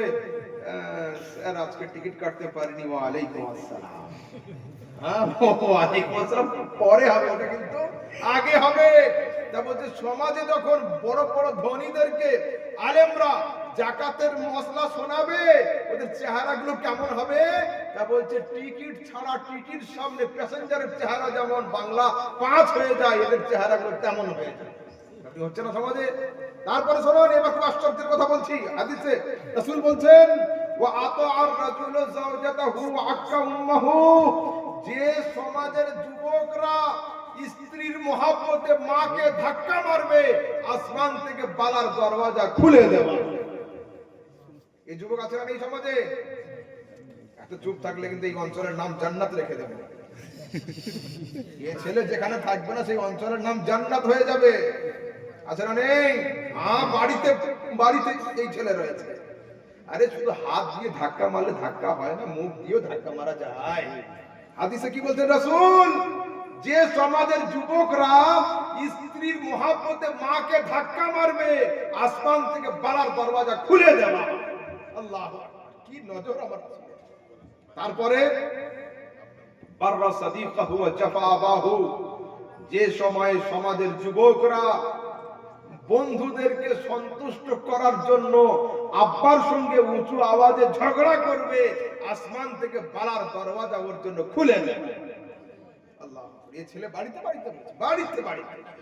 তারপরে ওয়ারতাফাতিল আসওয়াতু ফিল মাসাজিদ, মসজিদে যখন উঁচু আওয়াজে ঝগড়া শুরু হবে, আসমান থেকে বালার দরওয়াজা খুলে দেওয়া হবে। মসজিদে ঝগড়া দূরের কথা, হাতাহাতি পর্যন্ত শুরু হয়ে গিয়েছে। বলুন কি অবস্থা। তারপর রাসূল কি বলছেন? সুরে বাতিল খবর, যে সমাজে মদ পান সাধারণ থেকে সাধারণ হয়ে যাবে, আসমান থেকে বালার দরওয়াজা খুলে দেওয়া হবে। তারপরে ওয়ালুবাসাল হারির, যে সমাজের পুরুষরা সোনার আংটি, সোনার চেন, সোনার বালা আর রেশমের কাপড় পরিধান করবে, আসমান থেকে বালার দরওয়াজা খুলে দেওয়া। বলুন হচ্ছে না হচ্ছে না? হ্যাঁ, ধনীরা শপিং মলে গিয়ে এখন রেশমি কাপড় কিনে নিয়ে আসছে, এটাই তো। তারপরে ওয়াত্তাখাযাতিল কিনাত ওয়াল মাআজিফ, রাস্তার ধারে ধারে যুবক যুবতীরা যখন অবাধে নাচ করবে, ডান্স করবে, আসমান থেকে বালার দরওয়াজা খুলে দেওয়া। বলুন হচ্ছে না হচ্ছে না? আল্লাহু আকবার। আসুন হাদিস একটা নিয়ে নেন। রাসূল আকরাম সাল্লাল্লাহু আলাইহি ওয়াসাল্লাম বলছেন, লা তাযুলু কাদামা ইবনে আদম ইয়াউমাল কিয়ামাতি হাত্তা ইউসআলা আন খামসিন, এই পাঁচটা প্রশ্নের উত্তর যতক্ষণ পর্যন্ত আদমের আওলাদরা কিয়ামতের দিনে দিতে না পারবে, ততক্ষণ পর্যন্ত একটা ধাপ কেউ আগাতে পারবে না। যুবকরা কান খুলে শোনো, কি বলছেন রাসূল হাদিসে? আন উমরিহি ফিমা আফনাহু, তোমাদের জীবন সম্পর্কে জিজ্ঞাসা হবে যে তোমরা তোমাদের জীবনটা কোন কাজে লাগিয়েছিলে। আন শাবাবিহি ফিমা আবলাহু, তোমাদের যৌবন সম্পর্কে জিজ্ঞাসা হবে, তোমরা তোমাদের যৌবনকে কোন কাজে ক্ষয় করেছিলে। আন মালিহি মিন আইনা ইকতাসাবাহু, তোমাদের ধন সম্পদ সম্পর্কে জিজ্ঞাসা হবে, কোন জায়গা থেকে উপার্জন করেছিলে। আমিন আইনা আনফাকাহু, আর উপার্জন করা ধন সম্পদ কোন জায়গাতে খরচ করেছিলে। ওয়ামাযা আমিলা ফিমা আলিমা, আর তুমি যা শিখেছিলে তার উপরে তুমি সঠিক আমল করেছিলে কিনা। এই পাঁচটা প্রশ্নের উত্তর যতক্ষণ দিতে না পারবেন, ততক্ষণ পর্যন্ত কিয়ামতের দিনে একটা মানুষ একটা ধাপ আগাতে পারবে না। পরীক্ষার দিন সকালবেলা স্কুলে গিয়ে যদি হেডমাস্টারের রুমের ঘরে তালা ভাঙা থাকে, ওই পরীক্ষা কি হবে? কি হবে? যে না প্রশ্নপত্র লিক হয়ে গিয়েছে, এই প্রশ্নে আর পরীক্ষা নেওয়া যাবে না। ইন্টারভিউয়ের আগের দিন যদি বা প্রশ্নপত্রের গাড়ি অ্যাক্সিডেন্ট হয়ে যায়, ইন্টারভিউ বন্ধ করে দেওয়া হয়, যে প্রশ্ন আউট হয়ে গিয়েছে, এতে আর পরীক্ষা হবে না। অথচ তোমাদের নবী, আমাদের নবী মুহাম্মদ সাল্লাল্লাহু আলাইহি ওয়াসাল্লাম কত দয়ার পয়গম্বর ছিলেন, তিনি ১৫০০ বছর আগে জানিয়ে দিয়েছেন কবরে কটা প্রশ্ন হবে, কি কি হবে, কিয়ামতের দিনে দাঁড়িয়ে প্রথমে কোন প্রশ্ন হবে, কিয়ামতের দিনে কোন পাঁচটা প্রশ্নের উত্তর ছাড়া একজন মানুষ আগাতে পারবে না। এর পরেও যদি আমরা প্রিপারেশন না নিতে পারি, এটা আমাদের ব্যাড লাক হবে, এটা আমাদের দুর্ভাগ্য ছাড়া অন্য কিছুই হবে না। আমাদের প্রিপারেশন নিতে হবে, তাই না? একটু দূর শরীফ আল্লাহুম্মা সাল্লি আলা সাইয়্যিদিনা মাওলানা মুহাম্মদ ওয়া আলা আলি সাইয়্যিদিনা মাওলানা মুহাম্মদ সাল্লাল্লাহু আলা মুহাম্মদ মোহাম্মদ হরদম জবান ছেলে কালো পাক নবী মোহাম্মদ হরদম জবান ছেলে কালো সফিয়ানা মোহাম্মদ সাল্লাল্লাহু তাআলা আলাইহি ওয়াসাল্লাম। একটা কই, আচ্ছা আর একটু চলবে না শেষ? মাথা নেড়ে উত্তর দেব না আমি, হ্যাঁ না বলবো। আপনারা এত সাইলেন্ট থাকলে হয়? হ্যাঁ, এত ছোট ছোট ছোট ছোট করে শুদ্ধ বাংলা বলে বলে বোঝাচ্ছি, যদি বা ক্লাসরুমের মতো। আচ্ছা, একটা বুঝে দেন। ঠিক আছে, মাশাআল্লাহ।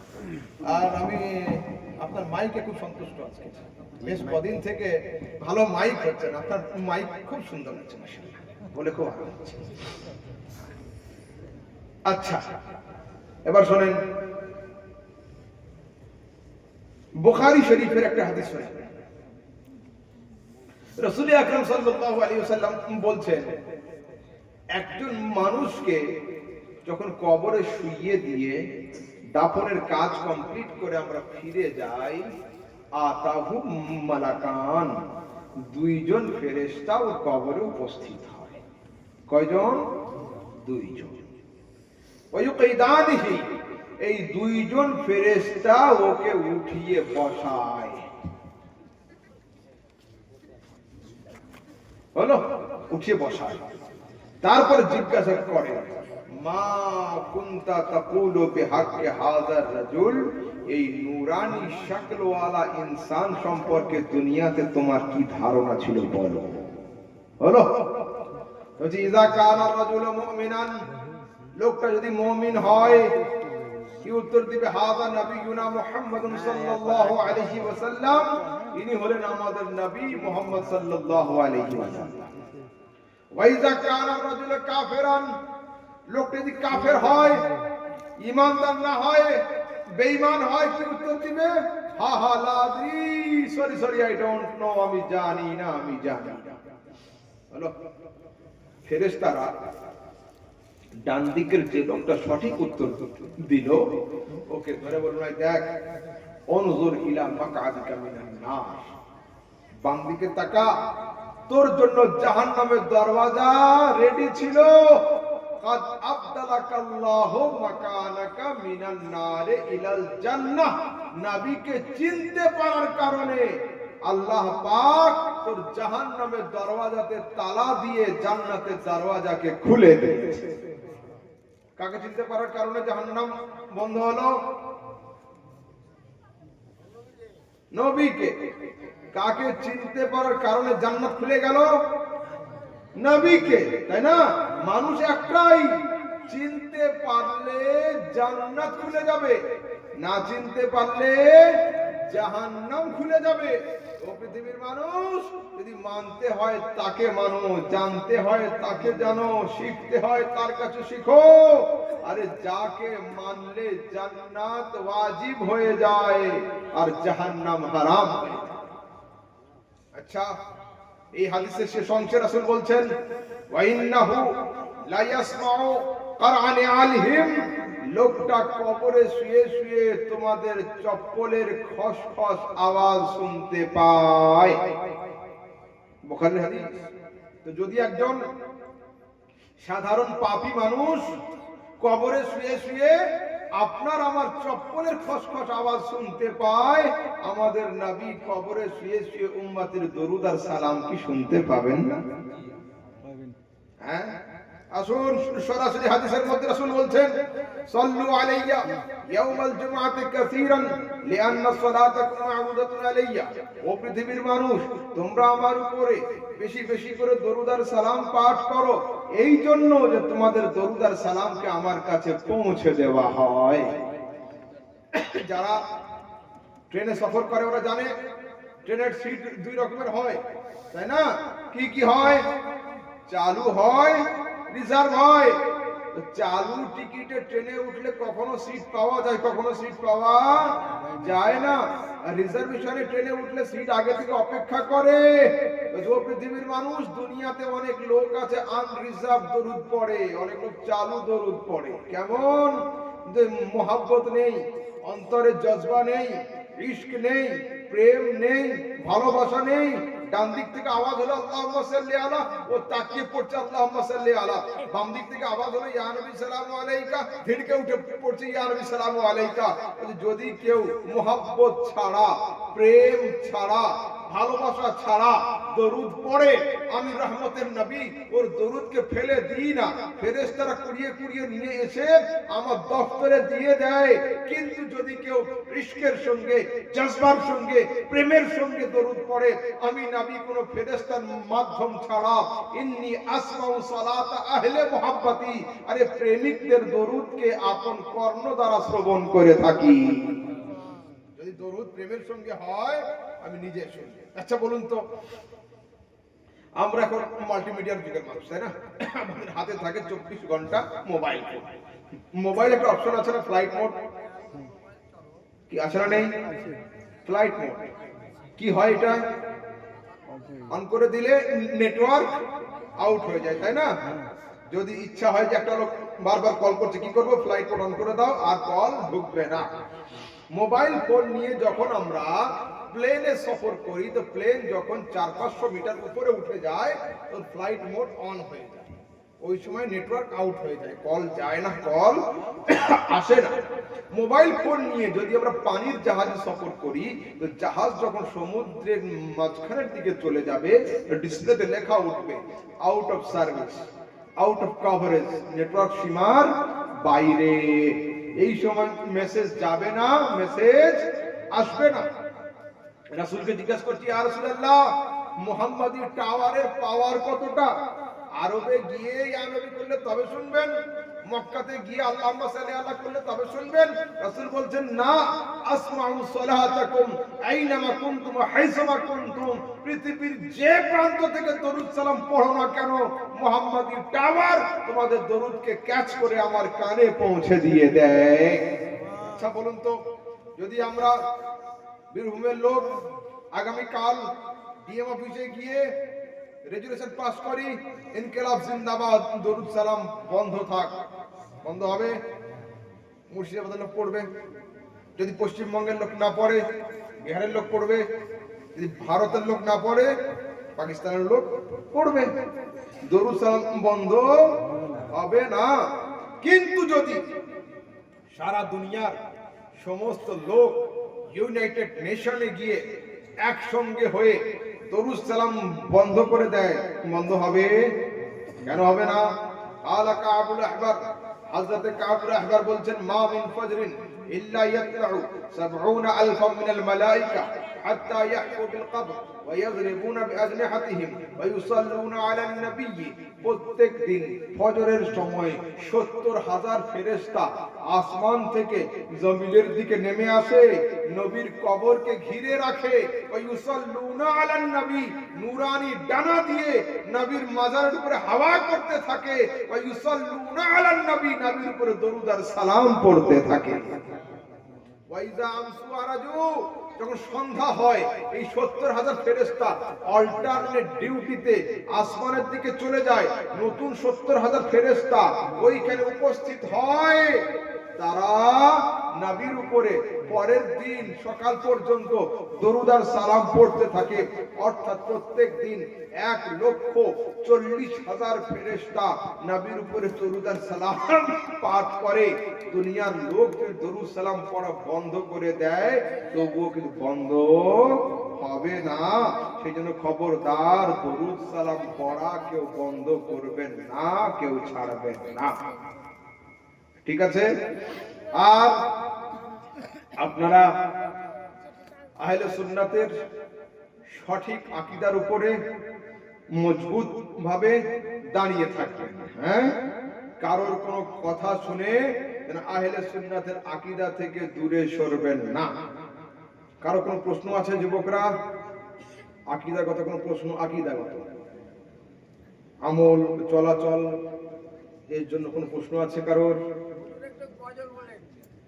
গজলের বক্তা আগে ছিল, আমার না না না, আমার ডিউটি আলাদা। আচ্ছা ঠিক আছে, আপনারা বলুন আর কিছু। হ্যাঁ,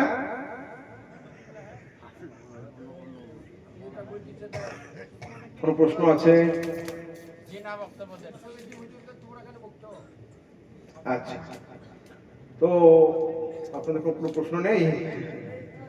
আচ্ছা ঠিক আছে, একবার দরুদ শরীফ পাঠ করতে। আল্লাহুম্মা সাল্লি আলা সাইয়্যিদিনা مولانا سيدنا مولانا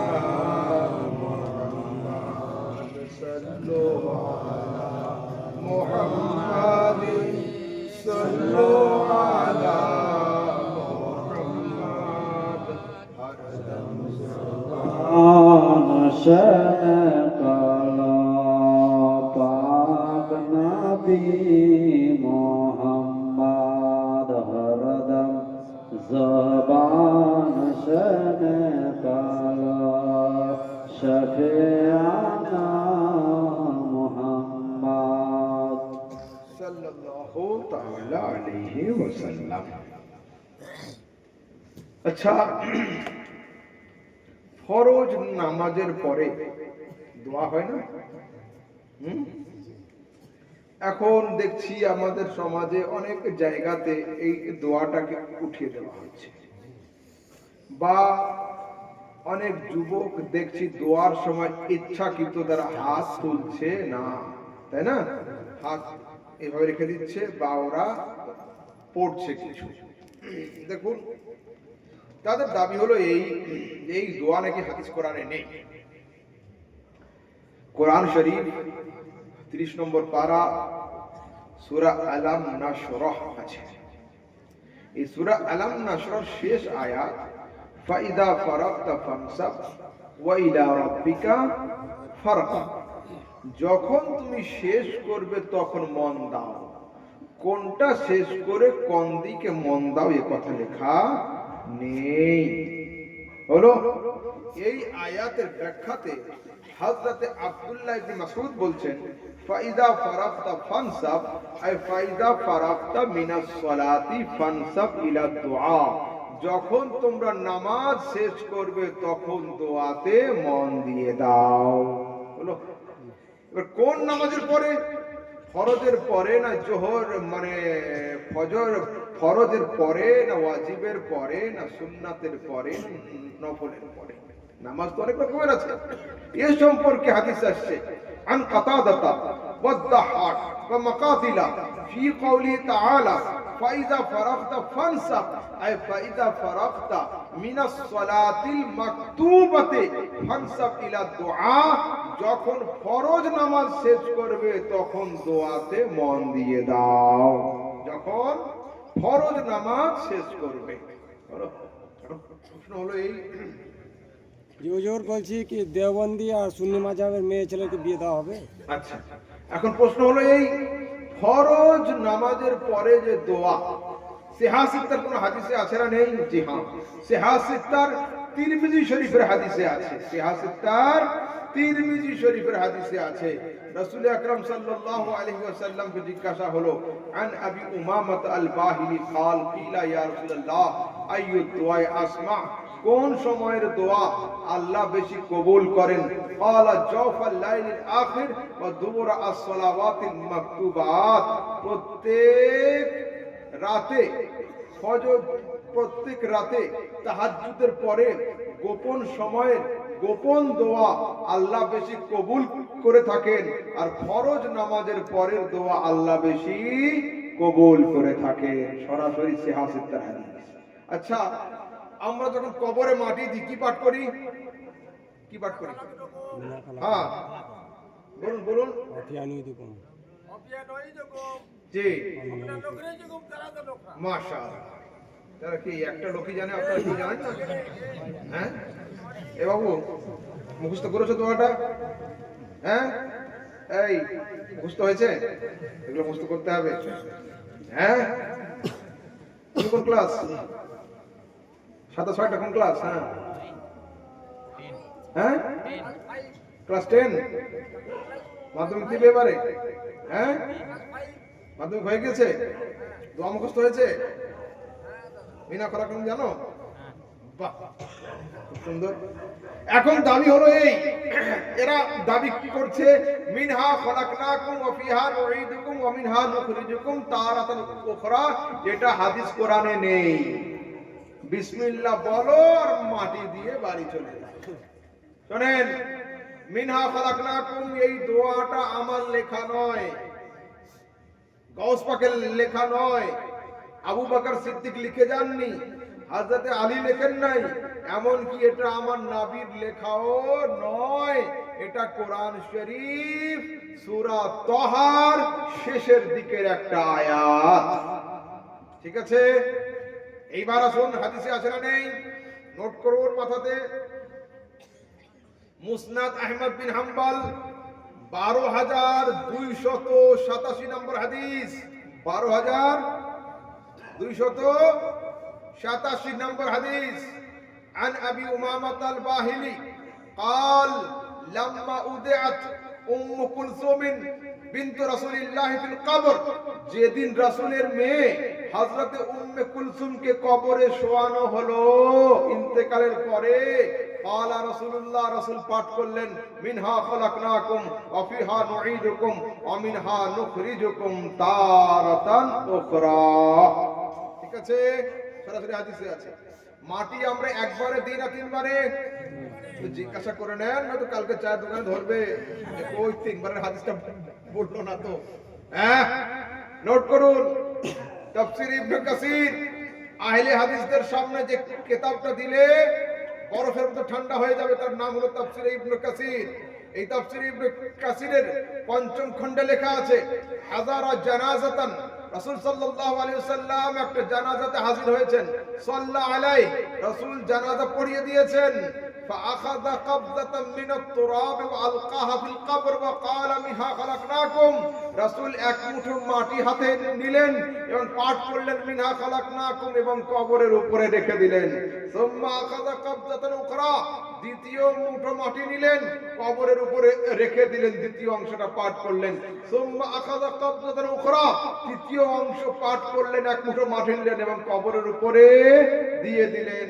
সেহেতু মিনহা খালাকনাকুম এটা হাদিস দ্বারা প্রমাণিত, এটাকে বিদআত বলে, নাজায়েজ বলে কেউ ছাড়তে বললে খবরদার কারোর কথাতে পড়ে গোমরাহ হবেন না, পথভ্রষ্ট হবেন না, নিজেদের রাস্তা নিজেদের লাইন ছাড়বেন না, এটা হাদিস দ্বারা প্রমাণিত।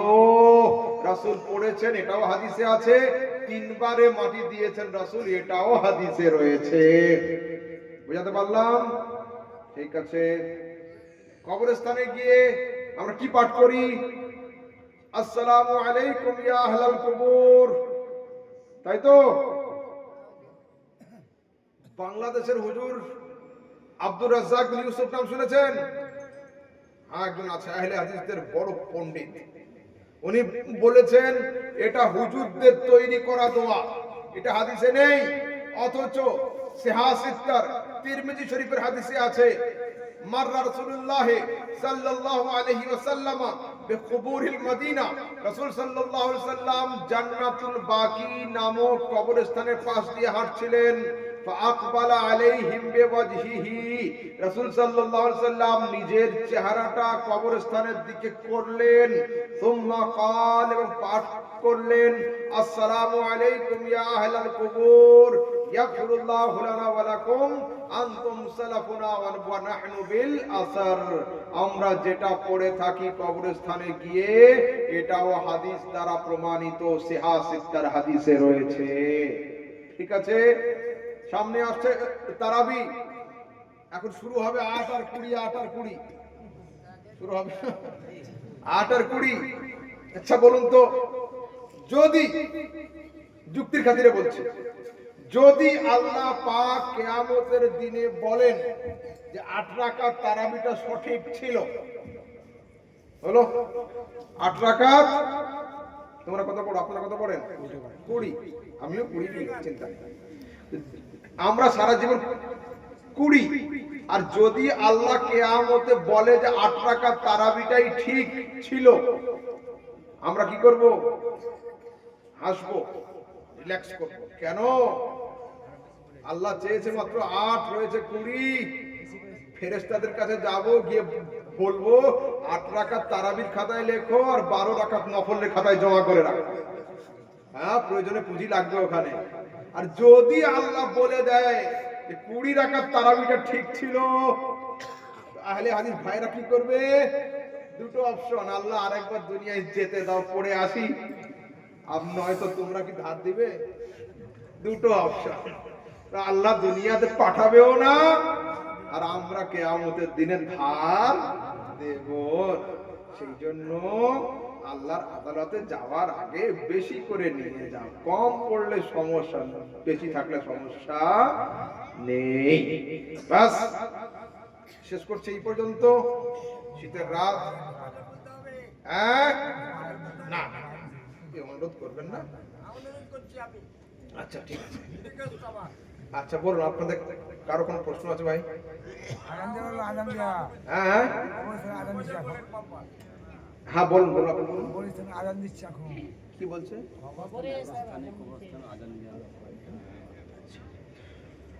কবরস্থানে আযান, হ্যাঁ কবরস্থানে আযান ফরজ নয়, ওয়াজিব নয়, সুন্নাত নয়, মুস্তাহাব একটা আমল। ঠিক আছে, এর দ্বারাতে লাভ কি আছে আমাকে দেখতে হবে সেটা। এর দ্বারাতে লাভ হলো এই, আমাদের আদি পিতা হযরতে আদম আলাইহিস সালামকে যখন জান্নাত থেকে দুনিয়াতে নামিয়ে দেওয়া হয়েছিল, তো হযরতে আদম আলাইহিস সালাম শুনশান পৃথিবীতে নামার পরে হাদিসে আছে নাজালা আদম বিল হিন্দ, আদমকে নামানো হলো হিন্দুস্তানে। ফাস্তাও হাসা, হযরতে আদম একা থাকার কারণে ভয় পেয়ে গিয়েছিলেন। ফান্নাজালা আদমু বিল হিন্দ ফান্নাজালা জিবরিল ওয়া আযানা ফি উযনাইহি, হযরতে আদম যখন ভীতি ভাব তার মধ্যে আসলো, জিবরিল ফেরেশতা নেমে আদমের কানে আযান দিয়েছিল। যখন আযানে বলা হলো আশহাদু আন্না মুহাম্মাদার রাসূলুল্লাহ, তখন আদম আলাইহিস সালামের ভয় দূর হয়ে গেল এবং আদম আলাইহিস সালাম বলতে আরম্ভ করলেন মান মুহাম্মদ, মুহাম্মদ সাল্লাল্লাহু আলাইহি সাল্লাম কে। তো পৃথিবীর মানুষ নতুন জায়গাতে গিয়ে সেট হতে সময় লাগে, নতুন জায়গার সঙ্গে অ্যাডজাস্ট হতে সময় লাগে। তো যে আযানে আমাদের আদি পিতা আদমের ভয় দূর হয়েছিল, তো কবরে যাওয়ার পরে আমাদের ভিতরেও ভয় ডর আসবে, সেই আযান দিয়ে দাও, আমাদের ভয়ও দূরে সরে যাবে। হলো দ্বিতীয় কারণ হলো এই যে হাদিসে আছে যখন আরবে আযান হতো, তো সেই সময় শয়তান রোহা নাম স্থানে দৌড়ে দৌড়ে পালিয়ে যেত। তা বলছে কবরের ভিতরে যখন জিজ্ঞাসা হবে মান রব্বুকা, তোর আল্লাহ কে, তো শয়তান কবরের একটা কর্নারে দাঁড়িয়ে দাঁড়িয়ে ইঙ্গিত করবে, তাজাই আল্লাহু শায়তানু আশারা ইলা নাফসিহি, শয়তান নিজের দিকে বলবে আরে বল বল, আমি হলাম তোর খোদা রে, আমি হলাম তোর খোদা।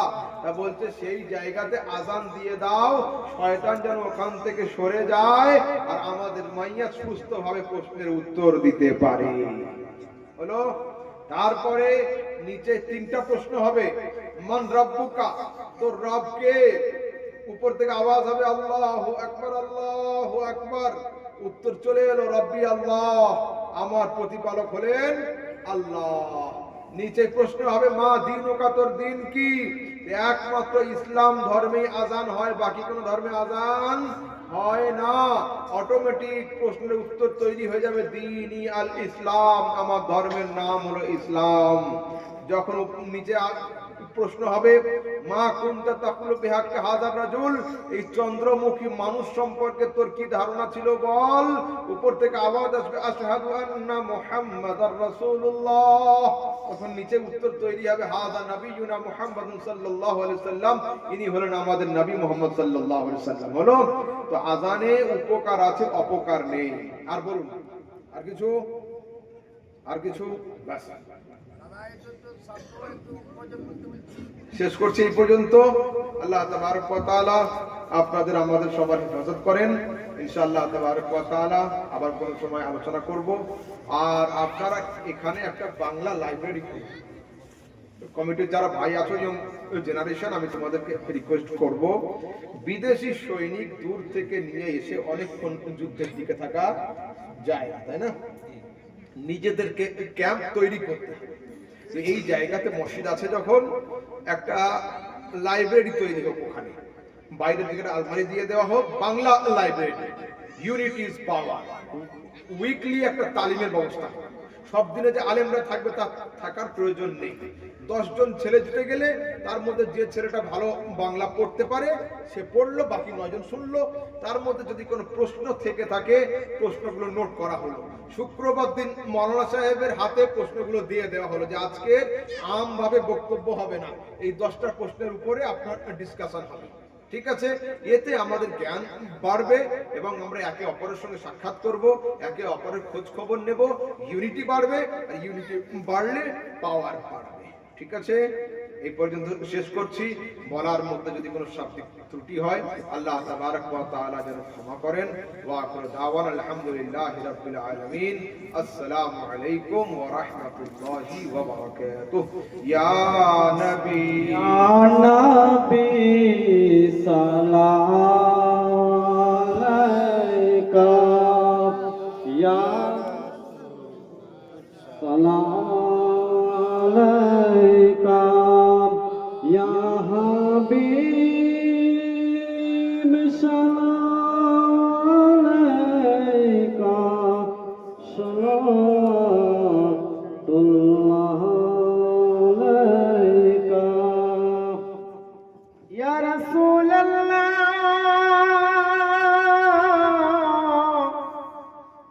ইয়া হাবিবি নবী গো মদিনায় ডাকো বধিনের মিনতি রাখো জিন্দগি বরবাদ করো না খো এক নজর এদিকে দেখো ইয়া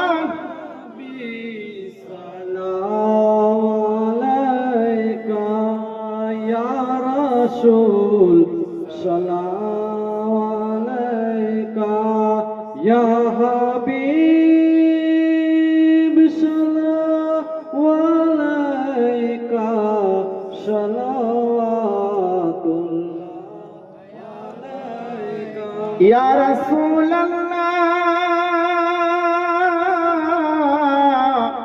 ইয়া হাবিবি আজারে শুনি তোমার নাম কোরআনে পড়ি আপনার নাম নামাজে আপনাকে সালাম আপনি যে নূরে এ মুজাসসাম